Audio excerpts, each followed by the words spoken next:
नमस्कार दोस्तों आपको हर्षद मेहता की स्कैम 1992 का ये डायलॉग तो याद ही होगा। स्टॉक मार्केट एक ऐसा पैसों का कुआं है जो पूरे देश के पैसों की प्यास बुझा सकता है। पर अब जल्द ही अडानी और अडानी में इन्वेस्ट करने वाले रिटेल इन्वेस्टर अपने मेहनत की कमाई को डुबोने के लिए मजबूर हो जाएंगे।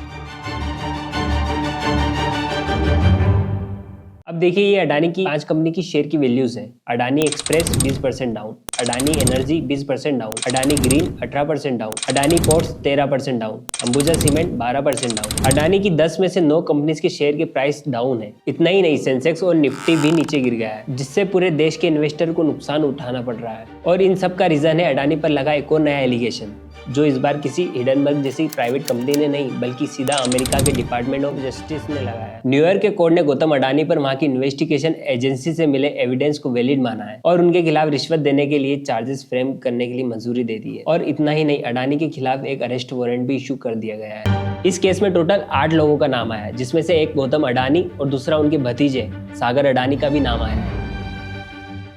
इसका मतलब है कि गौतम अडानी को अमेरिका के कोर्ट में पेश होना पड़ सकता है और अगर चार्जेस प्रूव होते हैं तो उन्हें अमेरिका में जेल भी हो सकती है। पर आखिर किसी इंडियन बिजनेसमैन को ब्राइबरी के चार्जेस अमेरिका में कैसे लग सकते हैं और पूरा मैटर आखिर है क्या, आइए समझते हैं आसान भाषा में।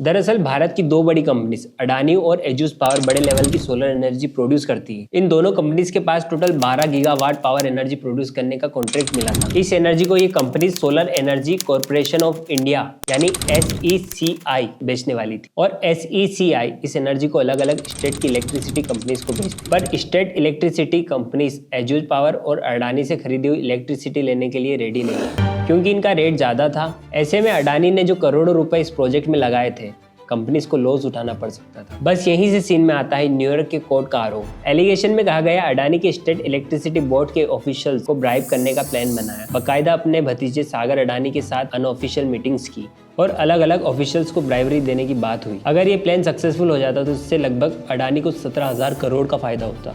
17,000 करोड़ इलेक्ट्रिसिटी को हायर प्राइसेस पे खरीद लेती तो इसका बोझ सीधा आपके और हमारे इलेक्ट्रिसिटी बिल पर आता। पर अब सवाल यह उठता है कि इस पूरे मैटर में अमेरिका के इन्वेस्टिगेशन एजेंसी और अमेरिका के डिपार्टमेंट ऑफ जस्टिस का क्या रोल है। अमेरिकन कोर्ट के लिए हमें अमेरिका के एक एक्ट को समझना होगा। इस एक्ट का नाम है फॉरेन करप्ट प्रैक्टिसेस एक्ट। अगर कोई अमेरिकन कंपनी किसी फॉरेन कंपनी में इन्वेस्ट करती है तो जिस कंपनी में इन्वेस्ट किया गया है वो कंपनी किसी भी रिश्वत में इन्वॉल्व नहीं हो सकती। अडानी ने न्यूयॉर्क के स्टॉक एक्सचेंज में अपने बॉन्ड्स और सिक्योरिटी इशू कर रखे हैं। साथ ही कई अमेरिकन कंपनीज ने अडानी में इन्वेस्ट भी कर रखा है। अडानी ने रिन्यूएबल एनर्जी में इन्वेस्ट करने के लिए अमेरिकन रिटेल इन्वेस्टर से पैसे उठाए थे। इसलिए जब यूएस के बॉन्ड इंश्योर्स को इस बात की जानकारी मिली तो ये केस लाइमलाइट पर आ गया। साथ ही सागर अडानी यानी गौतम अडानी के भतीजे के फोन में ये पूरी ब्राइबरी की प्लान की डिटेल्स भी न्यूयॉर्क के कोर्ट के पास है। साथ ही कुछ सोर्सेज का कहना है कि ब्राइब रिसीव करने वाले ऑफिसर्स का नाम और किसे कितने पैसे दिए जा चुके हैं और किसे कितने पैसे देने हैं, इन सब की इन्फॉर्मेशन है। इस न्यूज़ के बाहर आते ही इंडियन शेयर मार्केट में एक बड़ी गिरावट देखने को मिली। दरअसल अडानी इतनी बड़ी कंपनी है कि इनके स्टॉक गिरने से बाकी दूसरी कंपनीज के भी स्टॉक गिर जाते हैं। इन्वेस्टर का पूरा मार्केट से ट्रस्ट चला जाता है और लोग पैनिक में जल्दी से जल्दी अपना पैसा बाहर निकालने लग जाते हैं। पर ये सब पहली बार नहीं हो रहा है। अडानी इंटरप्राइजेज लगातार ऐसी कंट्रोवर्सी में घिरी रही है।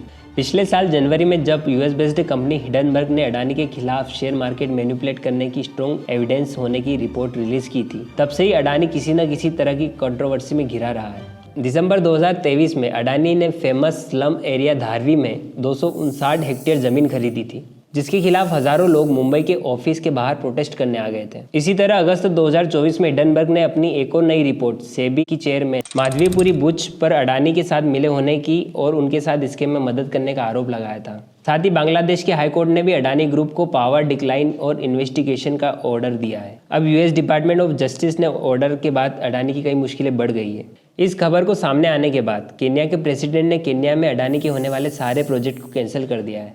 इन सब रीजन से फॉरेन इंस्टीट्यूशनल इन्वेस्टर और रिटेल इन्वेस्टर दोनों ही अब अडानी पर भरोसा दिखाने में हिचकिचा रहे हैं। इस पूरे मामले ने अब राजनीतिक मोड़ ले लिया है। विपक्षी दल अडानी ग्रुप पर लगे आरोप को केंद्र सरकार से जोड़ कर देख रही है, क्योंकि अडानी के सरकार के साथ करीबी संबंध हमेशा चर्चा में रहे हैं। राहुल गांधी ने प्रेस कॉन्फ्रेंस करके अरेस्ट करने की मांग की है और सेबी की chairman Madhuri Puri Buch, prime minister Narendra Modi और अडानी आपस में मिले रहने का आरोप लगाया है। अगर अडानी के इस मामले में रिस्पॉन्स की बात करें तो अडानी ने इस एलिगेशन को झूठा बताया है और गौतम अडानी के पास कुछ कानूनी विकल्प हैं जो इनकी इस प्रॉब्लम से निपटने में मदद कर सकते हैं। सबसे पहले उन्हें अमेरिका में खुद को निर्दोष साबित करने के लिए एक मजबूत लीगल टीम की जरूरत होगी। अडानी ग्रुप को इस मामले में अपना पक्ष ईमानदारी से रखना होगा और जांच में पूरी तरह से सहयोग देना होगा।